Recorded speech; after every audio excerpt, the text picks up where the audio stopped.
modernist shoir va yozuvchi Farhod Tursun adabiy talanti, o'zgacha fikrlari va tutqunda ekanligidek siyosiy qismati bilan xalqaro jamiyatning diqqatini tortib kelgan. Ammo Xitoy doiralari shoirning jazo muddati, jazo o'tayotgan lageri va navbatdagi salomatlik ahvoli qatorliq uningga oid barliq uchurlarni jamiyatdan sir tutib kelayotgan. Biz 2017 yildan buyon shoir Farhod Tursunning ahvoli haqida, uning xizmat o'rni bo'lgan Uyg'ur Abdul Murayilliq ommaviy madaniyat saroyi qatorliq aloqador idora organlaridan ko'p qitimlab ma'lumot so'ragan. 叫什么？ Farhod Tursun. Farhod Shida. Ammo Urumchidagi doiralar odati bo'yicha bu vaqtdagi savollarimizga javob bermay kelgan. Nim dedi? Ama Farhod Tursun qancha yillik kesildi? 16 yillik degan gap to'g'rimi? Buday. Eng yaqinqi bir telefon ziyoratimizda Qizilsuv Qirg'iziston oblastlik adliya idorasining bir xodimi Farhod Tursunning 16 yillik kesilganligini dalillash bilan birlikda uning navbatda Otishdagi Ahu turmasida jazo muddatini o'tayotganligini oshkorildi. Farhod Tursunchu, Farhod Tursun qancha yillik kesildi? 16 yil. Jazo muddatini qayerda o'tayotgan? Mush Otishdagi turmada. Otishdagi Ahudikimi? Ammo u shoirning nima deb ayblanganligi, ayblanishiga qaysi asarlarning sabab bo'lganligi haqida ma'lumot bermadi. Farhod Tursunning kesilishiga sabab bo'lgan asarlar qaysi? Uni o'qimaydi. Farhod Tursun ang danglikni bo'lmas bildigansiz u yoqnalik o'livli san'ati degan asari. Anlagan. Bu Farhodning bu hozirgi salomatlik ahvoli qanday hozir? Buni ota-onalar biladi. Shundaymi? Ota-onalar ayollar bilan bu aloqasi qilgan. Bu Gobog masalasi shumi? Bu ota-onalar deymiz. Shoirning tutqunda ekanligi haqida eng dastlabki xabar bergan Norvegiyadagi Uyg'ur yer fondining qurg'uvchisi Abduvali Oyib apandining bildirishicha, shoir asarlarida madaniyat jihati zamonaviylik, dunyoviylik va milliylikni tang tashabbus qilgan. Farhod Tursun chekinmas zamonaviylik targ'ibotchisi edi. Zamonaviylikni o'zining asarlarida, leksiyalarida va yashash usulidami mujassam qilgan bir yozuvchi edi. Yani bunun Farhod Tursunning zamonaviylikni targ'ib qilishi albatta Uyg'urlarningki bir zamonaviy jamiyatga loyiq millat ekanligini ta'kidlaganligidan ayrilib qolgan emas.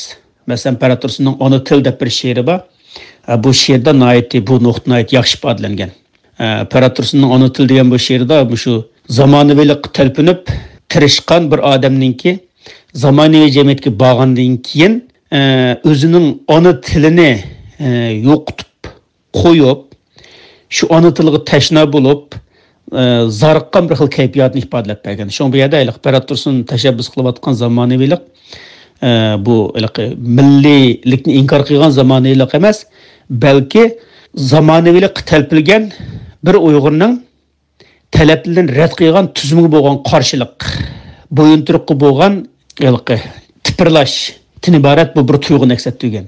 Shuning uchun uning asarlari va qismati xalqaroga nisbatan baldir va keng to'nilgan. Farhod Tursunningki simvollarining dunyoviy simvollar bo'lganligi, dunyoviy simvollardan foydalanib milliy orzuni aks ettirganligi bu nihoyat muhim narsa endi. Yani Urumchidagi bir insonni, yani xitoychilashgan sotsialistik tuzum ostidagi bir insonni shu xil bo'yinturuqqa qarshi bir maydonda, shuni tipirlayotgan bir maydonda tasvirlaganligimi belki musayaptimi so'yilgan bo'lishi mumkin.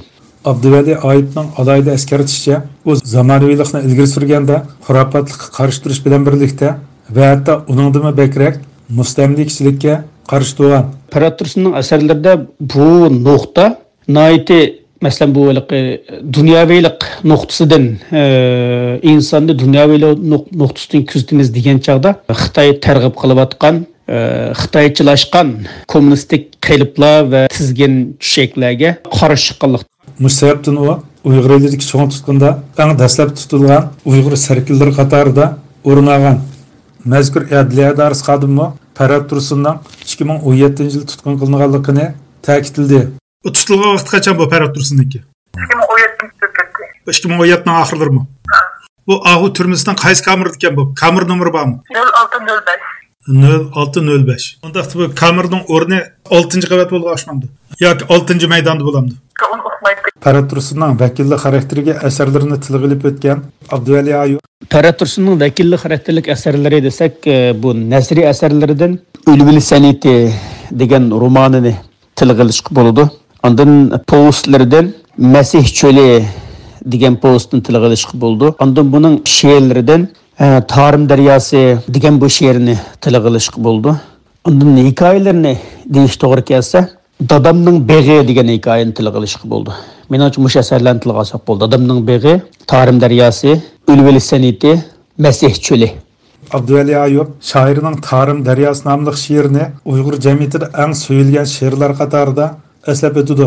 Xuddi Tarim suyidak biz mush yerda boshlangan, mush yerda tugaymiz.